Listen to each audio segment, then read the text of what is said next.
ካልኦትን ጽዒና ዝነበረት ስካንዲኔቭያ ዝዓይነት ረክም ጥሕኒና ጓዛጓዛትና ትሕንበብ ነይራ። ካብ ማዕረን ዝዕዘብ መኪናና ትጓዓዝ ዝነበረት ዘይምችእ ኣጻድፍ ዝበዝሖን መንገዲ ምንባሩ ካብቲ ብሓንሳብን የማን ጸጋም ትብሎ ዝነበረት ከዓቦ ተሳፋሪ ብቐሊሉ ክርዳእ ይኽእል። ኣብ ክሳደይ ተሓንጊጥያ ዝነበርኩ ካሜራ ከይተሰበረኒ ስለ ዝፈራሕኩ ማንም ዝቐርበኒ ዝነበረ ተሳፋሪ ክሕልዎ ምኽታይ ብሊዐ ነይረ። ኣብዚ ቦታ ንመጀመርታ ግዜ ከም ጋዜጠኛ ኮይነ ዝመጽእ ዘለኹ እቲ ከባቢ ግና ሓሓሊፉ ዝስማዕ ዝነበረ ተኽሲ ከም ተወሳኺ ኣብ ነፍሲ ወከፍ 1 ኪሎ ሜተር ዘይመልእ ድማ ባሩድ ከም እውን ቀሪት ይሽትት ነበረ።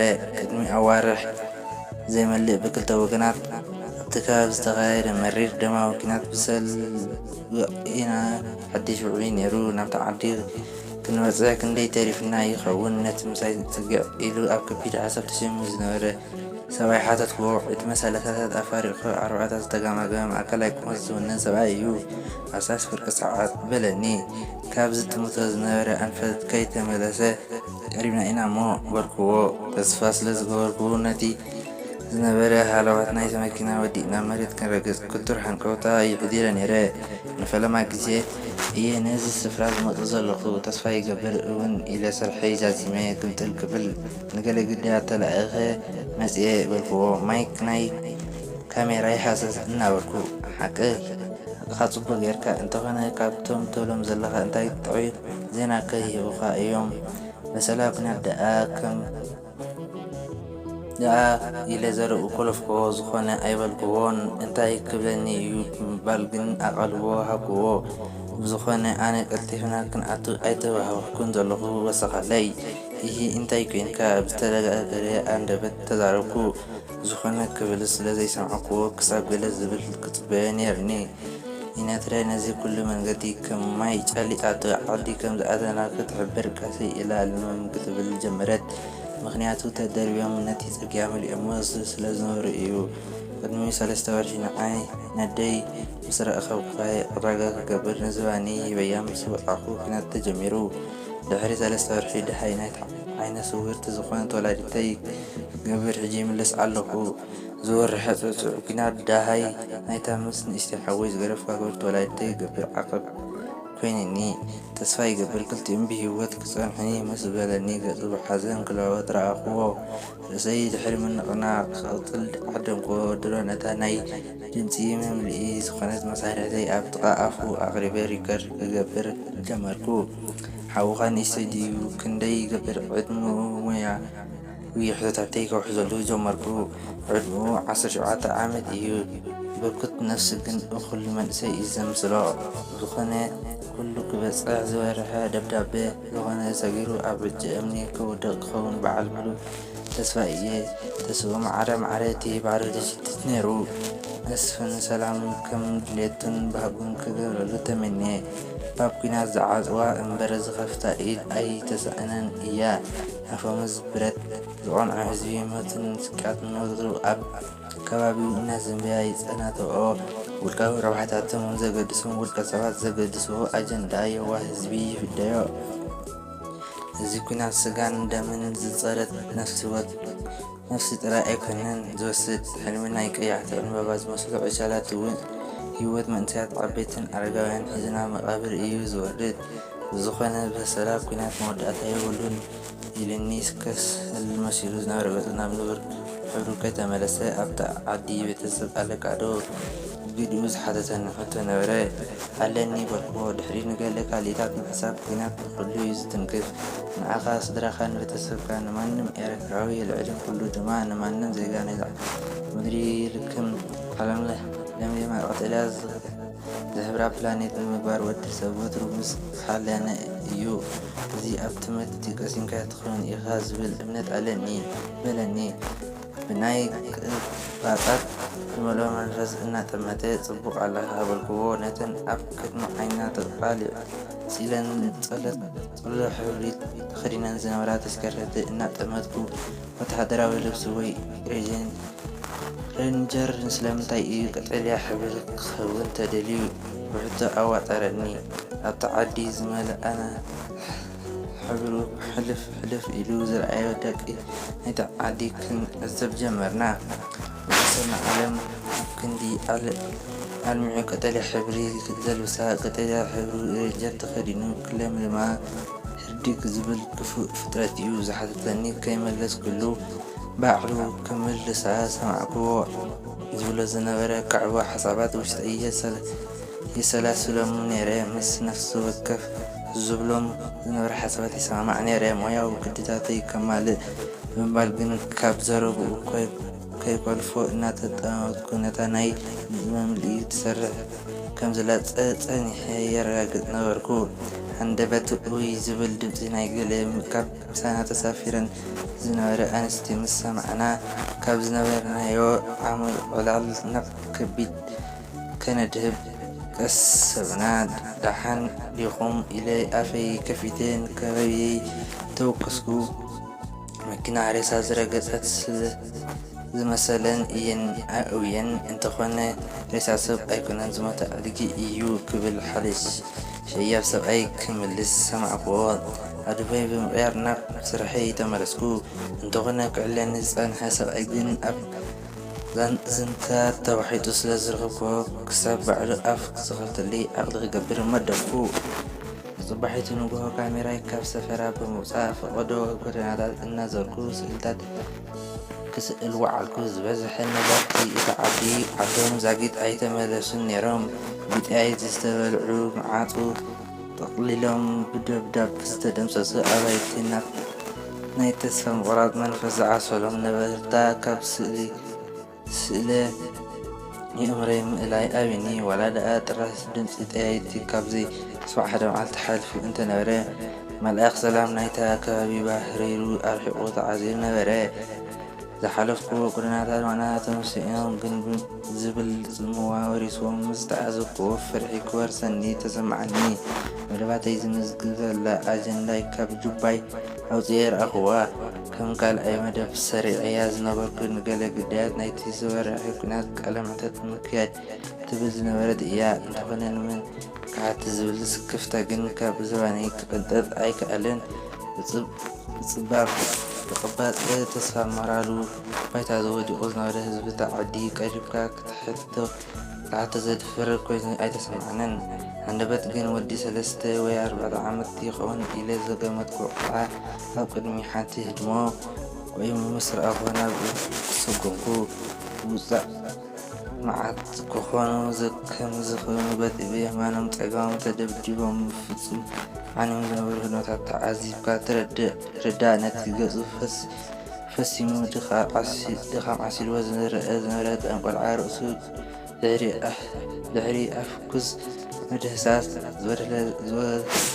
زودي أبي ألا أبخا بالكو ناتا تراتكو انتو خنا تهزعن قدمي زخنا مبالو بمتل إلينا وشاتي حدمي نعا إلي بتحت دنسي قطوعا تحسبكو سمعني أي كألين قدفنا وشات بمتاكا قدمي عيني سور البلاء كملاس أبقى حاسبة انت نغركو انت كم لحظة نقن قرب دقايق عدل البالكو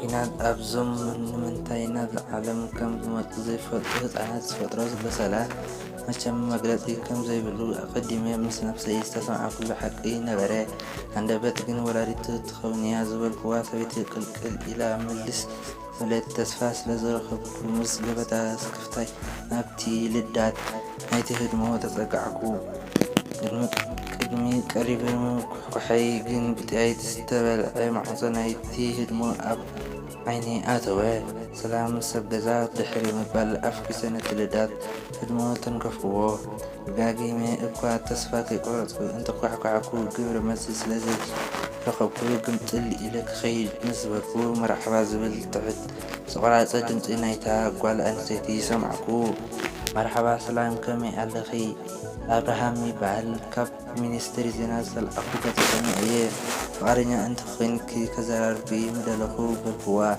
دمجي أتعيته مسألة إن تزاربكو أغدي مزر أخوات عن مسي أب تحتي إغا حلخلخ كبر أخوه نونجيا فقرنيا محانا دحري عبارة مرحاتني ناوشعتي أدوات كبرتي أصارت بزي عرفتي زليت معلتن الجوانا ቀኒዩ ኮፍ ምስ በልናት ኣፍ ከፈተት ቀትሪ ኣብቲ ትሪኦ ዘለኻ ካናለ ጌርና ኣብኡ ንውዕል ነርና። ለይቲ ድማ ናብ ቤትና መፂና ንሓድር ነርና። መሪር እዋን እዩ ነይሩ እዚ ከም እዚ ኢሉ ከሎ እውን እቲ ደብዳብ ኣብ ቅድሚ ልዳትና ጎረቤትና ንምውዳቑ ኣይተረፎን። እንሃልካ እዛ ህድሞና በይና ከባቢና ጢል ኢላ ትሪኣ እምበር ብየማናይ ፀጋማይ ዝዓለበ ከቢድ ብረታት ነዚ ህድሞ ጎረባብትና ነበረ ገይሩወን በለትኒ። ገፀይ እናረኣየት ትሕሰም ደበና ቀይሕ ባሕሪ እንትውን ዕድመ 20 ዘይወዳእታ ሰበይቲ ምዃና ገጻይ ምስክር ነይሩ። ይቕሬታ ኣብርሃም ሓወይ መዕለሊ ዝኾነና ሻሂ ከይገበርኩ ተስያ ሓዊ ከተናኽስ ፈርኔሎ ኣምፂኣ ገፍ ከተብሎ ጀመረት። ንዒ ኮፍ በሊ ካልእ ሓለኽለኽ እኳ እንተበልክዋ ስለዝሓንገደት ግን ዘረባይ ወስያ ክትግደኒ ተሸባሸበት። ክሳብ ንሳ ወዲ ኣብ መፅያ ኮፍ ትብል ድማ ምስ ወዳ ክዕልል ጀመርኩ። ንዓ ማንጁስ በልክዎን ወዳይ እዳወይ ምዝርጋሕ ሕፀን ቆልዓ ናብ ሕቑፈይ ድሕሪ ምእታኡ ቀው ኢሉ ጠመተኒ። ሓንደበት ግን ትዝ ስለ ዝበለኒ ካብ ቦርሳይ ኣውፅኤ ፍረ ኣራንሺ ሃኩዎ። እንተኾነ ህፃን ከም ምዃኑ ዝተላዕለ ክቐርፎ ከምዘይክእል ስለ ተረዳእኩ ቀሪፈሉ መሊሰ ካብኡ ወሰድክዎ። ኣቦኸም ወይ መን ይበሃል በልክዋ። ሻሂ ሒዛ ናበይ ገፃ ክትመፅእ ምስ ረኣኽዋ ሰመረ እዩ ዝበሃል በለተኒ። ዛተ ዝመፀት ሻሂ ኣቐቢላትኒ እናተመሰት ኣብ ሕቑፈይ ዝነበረ ወዳ ስም ኣቡኡ ክፅውዕ ግዲ እንጋዕሪሉ ናባይ ጠመተ። ናበይ ደኣ ቢሉ ደጊሙ ሓተትክዋ። ከቲቱ ሓፂር መልሲ ሂባትኒ ናብ ውሽጢ ናብ ክሽነ እናኣተወት እሞ ሂወት ፀገም ከይኸውን እምበር በልክዋ ምስ ገበታ ስክፍታ ይብለ ኣመነ እምበር መለሰትለይ። ገና ካብቲ ምስውሳ ትብለ ዝነበረት ተመሊሳ ኣስተሕርሕያ ኮፍ ከይበለት ኢና ዘብቅዐ እዩ ዝመስል ተመሊሱ መፂኡ ኣመት ሰበይትን ደቁን ክገብር እዩ በልክዋ። ተስፋ ክትገብር ብምሕሳብ ምለስ ደሞ ትብሎ ምስ በለትኒ ርእሰይ ገለ ከም ዝሃረመኒ ትዝበለኒ ከየገናዘብኩ ዝተንከፍኳ ኣርእስቲ እዩ። ዘረባይ እንታይ ስምዒት ከም ዝፈጥረላ ከረጋግፅ ገፃ እኳ ክጥምት እንተተመደብኩ ንሳ ግን ብፍላይ ድያ ብዘይፍላጥ ገፃ ክትርእየኒ ኣይከኣለትን። ኩናት መሪር እዩ በለትኒ። ስርሓ ወዲኣ ኣብ ፊተይ ምስ ተቐመጠት ሓቃ እያ። ካብ ኩናት ዝርከብ ክሳራ ጥራይ እዩ። ብርግፅ ካብ ኩናት ዝርከብ ረብሓ የለን። ኩናት ቅድሚ ምጅማሩ ኣቐዲምካ ስዕረትካ ክተፍለጠሉ ውድድር እዩ። ኣጆኺ ደሓን ኩሉ ክሕልፍ እዩ። ተስፋ ይኾንዋ እዮም ዝበልክዎ ቃላት ናዲ እናሓሰብኩ ከለዉ ደሓን ዲኺ ደኣ ምናትኪ ደም ተፀይቁ ዘሎ በልክዎ። ብስምባደ ካበይ ዝመፀ ደም ብምዃኑ ከረጋግፅ ዘለኹ እንተወሓደ ከም ዝተሳህለት ክፍለጥ ኣለኒ። ዳሓኔ በለትኒ ብፅልምት ገፃ ሰማን ምሸት ዝነበረ ደብዳብ ማይ ንበረዳ ዝነበርና ኣድግና ቀቲልና ኣድግና ስለ ዝመተት ማይ ሲኢና ጭንቕ ኢልና ኣብዛ ጎረቤትና ሓደ እስካ ብል ነይሩ። መዞም ነብሱ ከውፅእ ዝሃደሞ ተቀማጦ እዚ ዓዲ ሓዲሙ ይኸውን እዩ ኢለ ሓሲበ ስለዚ ድሕሪ ገለ ዝገደፎ ማይ እንተሎ ክረጋግፅ ከይደ እንተኾነ ፍረስራስ ናይቲ ህድሞ ተቂጦ ሞይቱ ፀኒኒ። በለትኒ ገፃ ብሓዘን ከሰል መሲሉ ዝቐነየቶ ናይ መከራ ኣዋርሕ ገፃ ኣፋ ከፊቱ ይመስክር ነበረ። ብድንጋፀ ተንየ ድሕሪ ምባል እሞ መወዳእቱ ደኣ እንታይ ጌርኪ በልክዋ። መወዳእቱ ክስምዕ ብምህንጣይ ነዚ ጎረቤትና በሚረፋል ንግሆ ቀቢርናዮ። እዚ ደም ናቱ እዩ። እዚ ኩናት ምስ ሓዘ ዝሓለ ድማ ብዝባነይ ማይ ወሪደ ከየምፅእ ሕቆ ዘይደልደል ኮይኑ ብዘይብኡ እውን ነዚ ህፃን ዝሕዘለይ ይስእን በለጥኒ። ንናይ ህፃን ዘረብኣ ምድንጋር ፈጠረለይ። ዓወንኩ ቆልዓ ነይራትኒ ማለት ድዩ ሓዳሽ ሓራስ ክትከውን ኣላ ማለት እዩ። ወይ ህፃን ኣናበይ ኣቢሉ ኢለ ብውሽጠይ ክሰላስል ጀመርኩ። ሕማቕ ከይተሰማዕኒ ድማ ክሰል ጀመርኩ።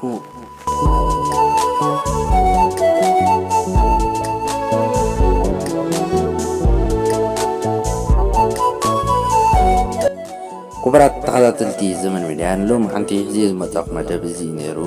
ሳሓ ካልእ መዓልቲ ንራኸብ። ሰላም ቅለ